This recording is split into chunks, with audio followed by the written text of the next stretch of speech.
Don't know what the flick? You know what? What the flick? Now brought to you by Netflix. How you like them apples? So netflix.com/TYT gets you a free trial membership. How's that for fun? All right, today we're going to review two movies. Iron Man 2, I believe some people are looking forward to that. We're going to do that one second. But first we're going to start with a little bit of controversy in Please Give. That's a movie that's out. Of course, I'm Cenk Uygur, Matt Atchity from Rotten Tomatoes this week, and Ben Mankiewicz from Turner Classic Movies. All right, so Ben, let's get started with you. What is Please Give all about? And I'm curious about this, by the way, after having seen it. Well, that should give you a little hint as to what the controversy will be. If you don't know what it's about, did you drift off? Well, we're going to have disagreement on this, so this should be it's from Nicole Holofcener. I'm sure I'm mispronouncing her name, but she also did a movie called Friends with Money, also with Catherine Keener, another film that I enjoyed very much, to give you a little preview of how I felt about Please Give. It's a story of Catherine Keener and Oliver Platt. They're a married couple, and they sell furniture that they buy from the kids of elderly New Yorkers who die. They buy it from the kids who have no clue what it costs or what it's worth. They buy it cheap. They know what it's worth. They sell it for a lot. Here's the trailer. Are you hungry? Would you like this?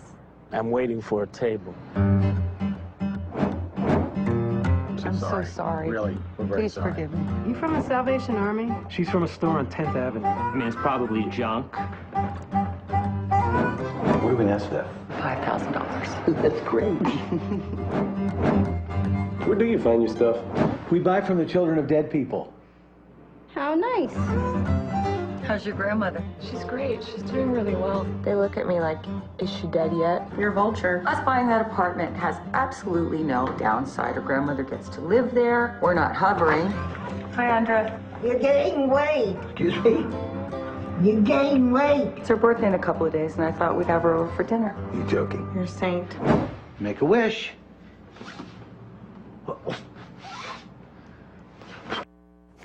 All right, now I'm kind of in the middle on this, although my rating, I'll give you a preview already, is kind of high on it. Okay, so Ben, calm down. I actually like the movie. I'll try very hard to remain calm. Okay. But I feel like I could almost move the rating based on what you guys say, because I was so, in a lot of ways, I was torn by the movie and almost slightly confused. So let's start with Matt making the case against the movie, and then we'll go to Ben making the case for it. Yeah, thank you. I did not like this movie at all. Let me start off by saying that the tomato meter is 80-something, low 80s, right? Mm-hmm. Certified fresh. So I'm in the minority. Something in this movie went right over my head, and I didn't like it. I found that I really was uninterested in Catherine Keener's character. I didn't buy that she was really feeling that guilty. It seems to be the story about her. She feels very guilty about what she does. She start to think, is she feeling guilty about taking advantage of people in their time of grief?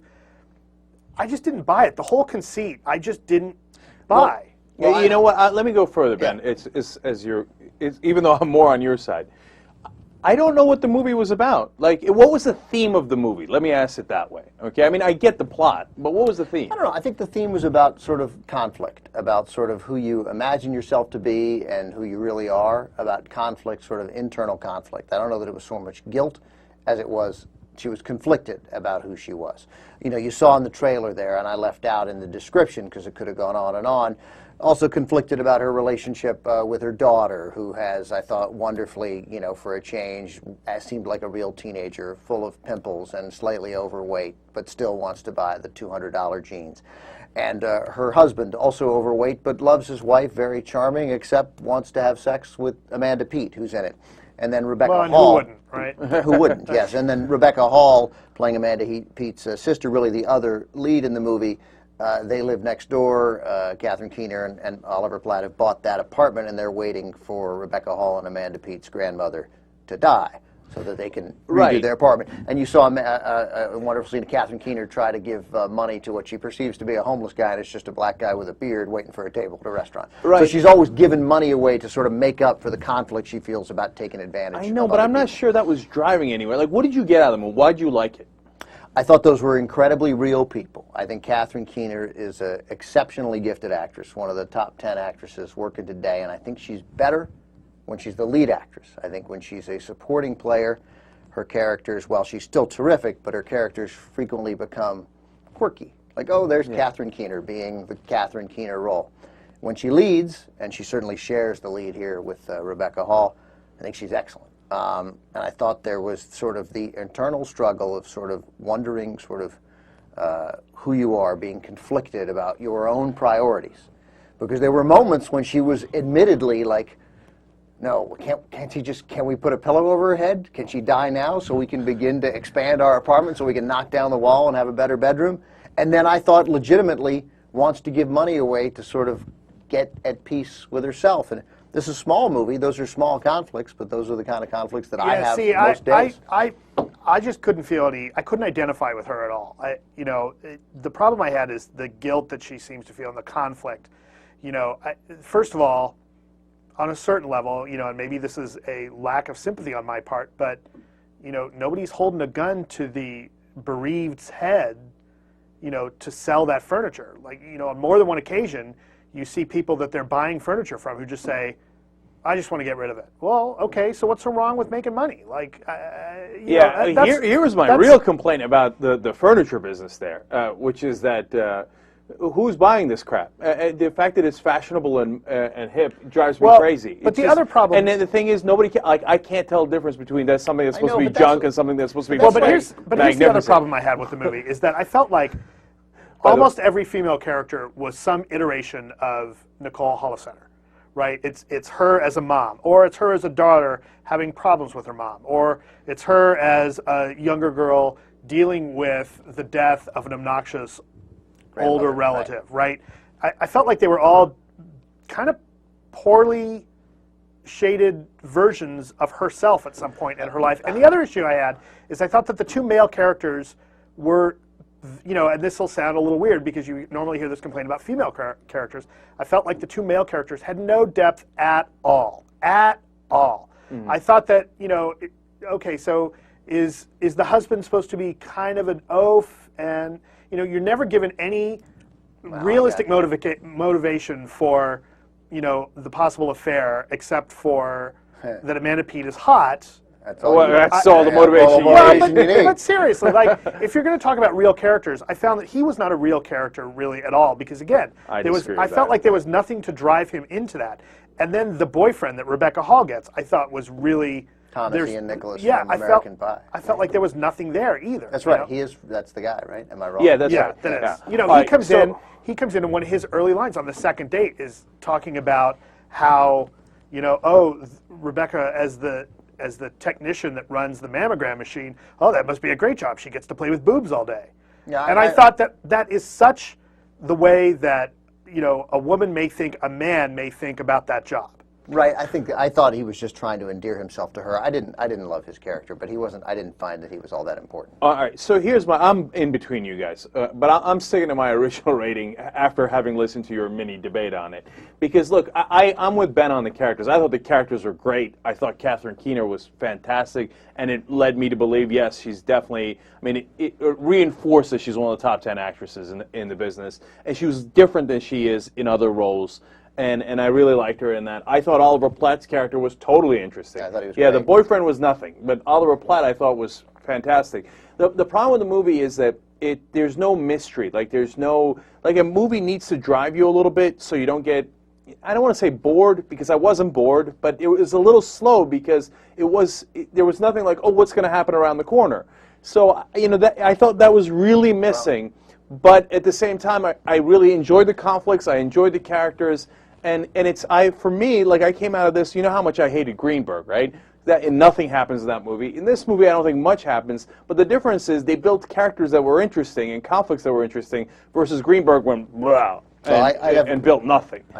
So what's your rating? Oh, so my rating in the end is a 7.5, pretty high. Well, I definitely like this more than Greenberg, and I probably may have inflated my Greenberg rating because you two are such bozos about it. See, actually, this movie made me like Greenberg better. That's funny. I liked Oliver Platt very much, and I thought that was a totally I think he's a good guy, and he's a good guy who was torn in directions that he didn't certainly wasn't comfortable with himself.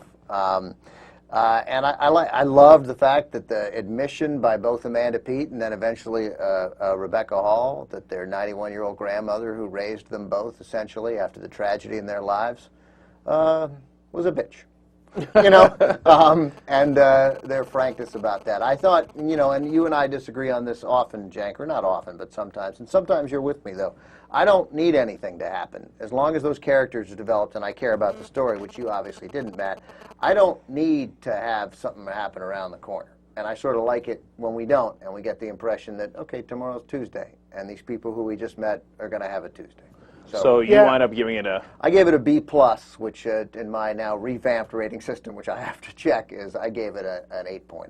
Okay. Yeah, I was much lower. I can handle a slice of life movie where nothing happens, but I'm not sure I want to watch it about upper middle class white people in the village feeling guilty about what they do. Like, that's not interesting to me. You know, I had a moment in the movie where I thought, you know, meanwhile across town, Precious is going down. Now, that's the more interesting story to see. This was better than Precious. You thought it was better than Precious? Oh, yeah, no. See, I just... He's getting this was carried away. significantly better than Precious. And I'll tell you, what made me able to sit through this was the acting ability by the characters.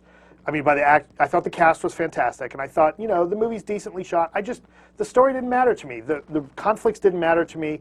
If it's going to be a slice of life about that kind of angst, make it at least funnier. I didn't even find it that funny, and so I give it a 3. All right, Matt's not playing today. Okay? Not significantly better than Precious, but better than Precious, which had a degree of sanctimony in it. All right, so the final average is about a 6.2. And I think that if you were, you know, listening to this conversation, you walk away with about a 6.2. Yeah, I brought it way down. Now, I will admit that I'm definitely in the minority. Like I said, it's 81% on the tomato meter, so take my opinion for what it's worth.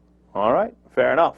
Now, to the main attraction, Iron Man 2. All right, now this is going to be funny. Iron. Does this mean we get to release the Kraken? Yeah. Iran Man 2. All right. Starring Mahmoud Ahmadinejad. All right. Starring Robert Downey Jr., I believe.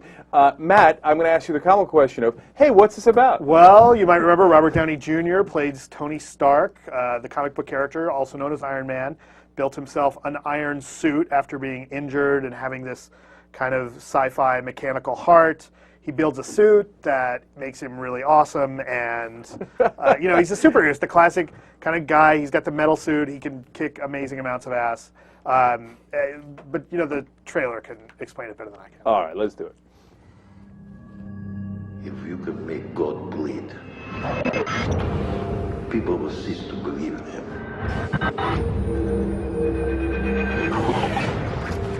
They will be blood in the water. And the sharks will come.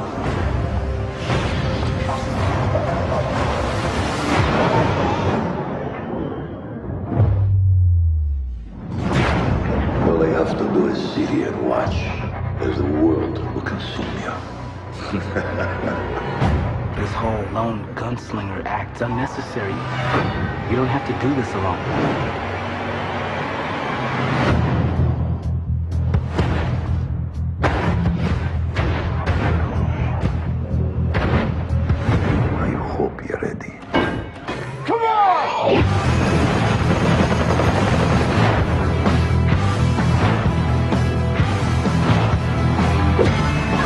Mr. Stark displays textbook narcissism. All right, look, I came in, I'll start this one off. I came in very skeptical about this. I liked the first Iron Man, but I didn't love it like everybody else. Oh my God, Iron Man! I was like, it's a good movie. Everybody calm down, bring it down, okay? And so I came in skeptical, and then I don't love Robert Downey Jr. I'm the only guy in America who apparently doesn't, right? And so he's doing his smooth-talking Robert Downey Jr. thing in the beginning. It's driving me crazy. They do a Senate scene that's ridiculous, okay? It's just preposterous. But then, shockingly enough, slowly by slowly, it won me over. I was like, all right, you know, that was cool, and that was fun, and that was a good scene, and I like Mickey Rourke. I mean, I definitely had issues with it. I had issues with the beginning, I had issues with the end, and I kept yelling to Mickey Rourke inside my head, finish him! Finish him, okay? Like it's Mortal Kombat. Yeah, exactly. I'm like, you're so slow. I mean, you've been waiting for this your whole life. Go! Release the Kraken. Right? But having said that, God damn it to hell, by the end it was a fun movie. Now, Matt, I hear that it's not doing as well as I would have expected. Well, on the so this tomato movie, I actually think not doing as well among critics. not doing as well as Certainly much gonna critics. do- It's going to do huge this gonna weekend do at the huge box numbers. office. It's about 71% right now on the tomato meter. The original Iron Man was about a 92. Caught a lot of people off guard, much better than I think people expected. This one does some, what I actually, the more I think about it, does some brave stuff. You know, it starts out with a really good, you know, about like you'd expect. There's a villain that gets introduced. Mickey Rourke plays this Russian named Ivan Dranko, or Vanko, who his father knew Tony Stark's father and claims that his father actually created the arc reactor that is what's keeping Tony alive. He tries to kill Tony. Stark survives. He gets put in jail. And then you get this second act of the movie, this middle of the movie that's much more character-driven, and there's very little action in it. And then you get the big climactic scene at the end. And in the middle of the movie, you have all this story stuff that happens that isn't really specifically relevant to Iron Man, but it's as relevant as to Marvel's other projects, most specifically the Avengers coming up, as it is to anything else. We're introduced to Scarlett Johansson's character, who is the Black Widow, which that name will mean something to the comic book fans, who was a founding member of the Avengers. Nick Fury, played by Sam Jackson, gets a much larger part this time and talks about the Avengers just project. teased in the first He was one. teased in the first one. He actually gets a He had to state substantial the part. credits in the first one. Right. We do get a little bit deeper relationship with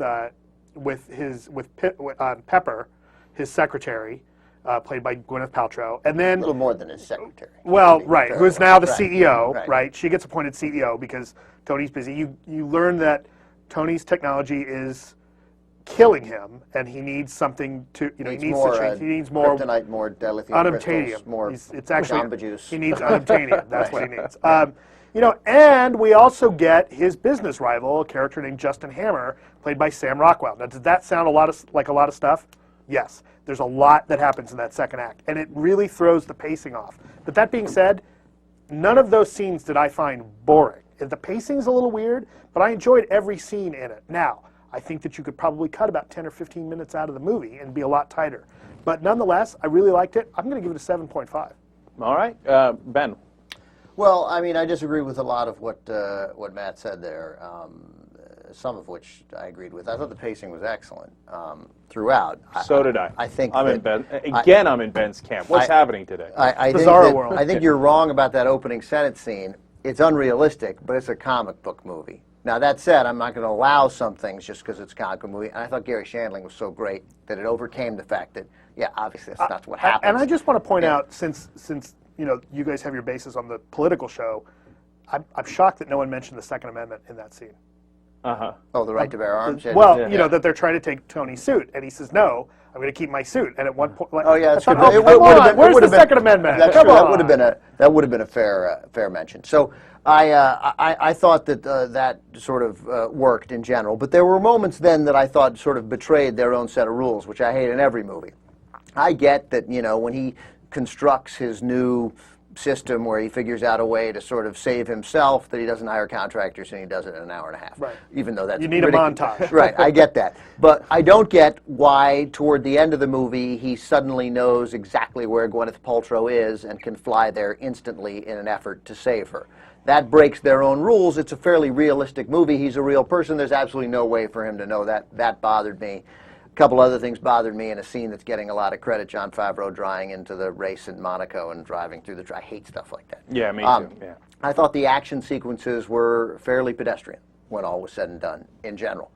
But the character stuff, to agree with you, I thought was outstanding. And why this movie succeeded in the first place and why I thought it's the best, by far the best comic book movie of all time. The first one, not even close. I can't even put any of the Batmans in the same league. Wow. Is that I mean, and I liked the first. You can shake your head all you want. It doesn't. Why the first and Batman? The Batman Returns is the only one that's like would be in the ballpark.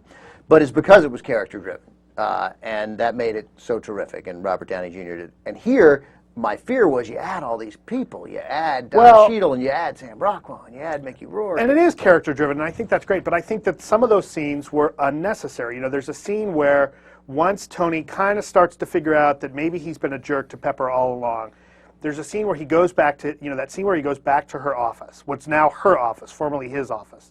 And it's like this 3 or 4 minute scene where it's more of, okay, well, we already know that Tony doesn't really listen to Pepper, and they talk over each other.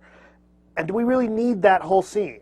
I do. Right? I think that was a great I think scene. it was a fun scene, but I think it was somewhat unnecessary. Well, I think that I don't think anything. I don't think it accomplished anything. Well, here's what we've left out of this whole thing, because I don't think it's fair to compare this movie to Please Give or to Babies or to Sophie's Choice.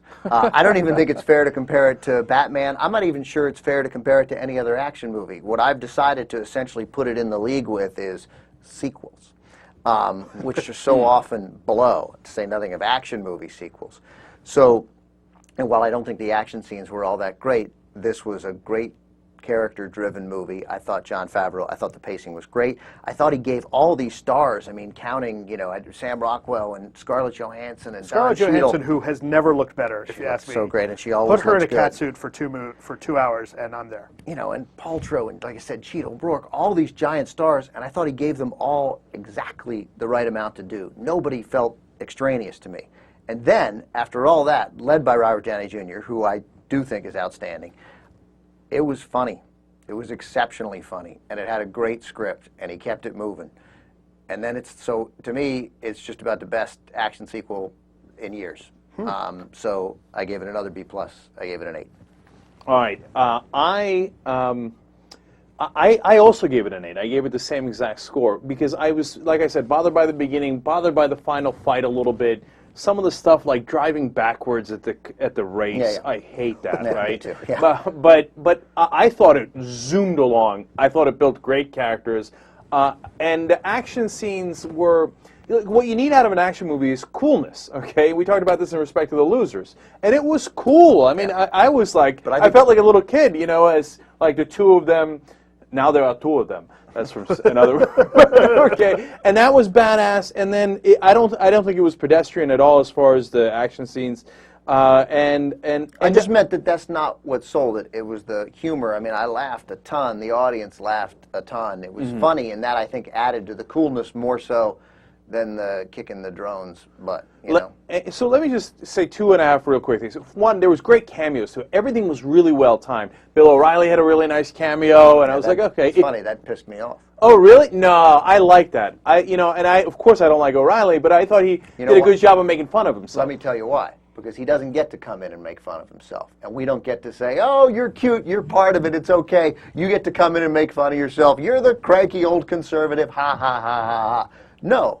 You hurt America, you're bad for America, you're unpatriotic, and we don't get to include you in our movies so that you're part of the mainstream and get to accept you. No, Bill O'Reilly, you're out, you're bad for America, Hollywood doesn't accept you, America doesn't accept you. Release the Kraken! Okay, all right. That's how Ben feels about it. I'm just saying. All right, but I thought it was. But Favreau has interesting politics too. That's might be why he was in the movie. I have no problem with the politics. Yeah, I like Favreau. And so that was my final major comments. Favreau turns out to be a really good director. Yeah. Action, comedy, remember going all the way back to Swingers. And then he's funny as an actor. Well, Iron Man 2, and he's funny as an actor. I mean, all of a sudden, a little bit of a man crush on Favreau. Yeah, all of a sudden, developing a little one, I didn't expect it. Well, and I think that after this weekend, he's going to be the guy sitting on the biggest opening weekend of all time. There's a really good chance of that. Yeah, and he deserves it. He did a great job. And then finally, for me, the reason I liked Iron Man 2 better than I liked Iron Man 1, and why maybe the tomato meter is what it is that it's probably a matter of expectations. Totally. Yeah, because I saw Iron Man late. At that point, everybody's talking about, oh, this movie's awesome! Totally, and so I came in, I was like, oh, it was good, but it wasn't awesome. And here I didn't have very good high expectations, and he came in and it really delivered. So I think that's probably some of the reason behind it. Yeah, I think that's the difference with me, is I went into Iron Man thinking, okay, well, we're probably going to, Iron Man, as much as people may argue otherwise, to me is kind of a secondary character out of that universe. It's like making an Aquaman movie or a Green Lantern movie. Like, you got to really... Which would be badass. Which would be cool, we know now, but it's not like doing Batman or Superman. It's not like doing Spider-Man or the Hulk. Vincent Chase would be a great Aquaman. Yeah, that's a good call. Somebody should call Jim Cameron about that. Let me just say something. I know we're over, but it's relevant because Cenk and I, we don't do a lot of name dropping because we can't, because we don't know anybody. But this is a rare No, here comes the poker story. Yeah. Oh, I'm sorry. That should have been a spoiler alert. We were playing poker with Jon Favreau, Dax Shepard, and Kevin Pollak, like always, in the Hollywood Hills. Yeah. It happened like twice in our life. Happened once to me. Okay. And Favreau mentioned that he was making this Iron Man movie, and Cenk was like, "Oh, make him a Turk." Then I get banned from the game. That's why we never go back. And then Favreau mentions that, it looks like it's going to be Robert Downey Jr. It's this Marvel comic thing, Iron Man. There already been so many comic book movies. And Cenk and I looked at each other and we were like, "Oh, Jon Favreau's directing Robert Downey Jr. in a comic book movie," and we were like, Yeah. No. I'll go further. I never thought it was going to work. When we left and talked, we were like, "That movie is going to suck." Okay, and you know what? I'm here to tell you, Favreau. Oh my God, I am totally sorry. But you got to give credit where credit is due with him. Every one of his movies has a fresh tomato meter. Every one of the movies that he's directed, Made, Elf, Zathura, Iron Man, and now Iron Man 2. Made is so underrated. And one other cool thing about Favreau, which is it relates to our director Andrew. Andrew's at the 12 o'clock showing at ArcLight here in L.A. Which, by the way, I left Please Give, and I'm like, "What's going on at ArcLight? Jesus, there's like 1 million people here." So I asked somebody, they're like, Iron Man." They were there to see the 12 o'clock showing of Please Give. Unlikely. So, and there was this great buzz, and it turns out, unbeknownst to anybody, Favreau and Robert Downey Jr. show up. Oh, really? Yeah, and they come and talk about the movie a little bit before the movie, and so Andrew saw that, and that's cool. really cool. When I bought the ticket to Please Give, conversely, I was the only person to buy a ticket, and in the giant 350-person theater until about 2 minutes before the movie. Then I was joined by 5 others. So not quite as much buzz for Please Give. All right. By the way, so our final rating, just so you know, on Iron Man is 7.8. You know, despite our slight disagreements here, we largely agree that it was a very, very good movie. And if you're looking for a good action movie, I don't think you're going to be disappointed at all. So that is our show for today. And yet tomorrow, next week, I'm very excited about one particular movie. Babies? Robin Hood. Oh, all right. Rise and rise again, and we shall turn lambs into lions. Are you not entertained? That's the other one. That's the other one. Ridley Scott, Russell Crowe. It's a dream come true for you. Oh, absolutely. I declare him an outlaw. Okay, so that's next week, 5 o'clock Eastern on theyoungturks.com. Matt, Ben, thanks so much, guys. We'll see you then.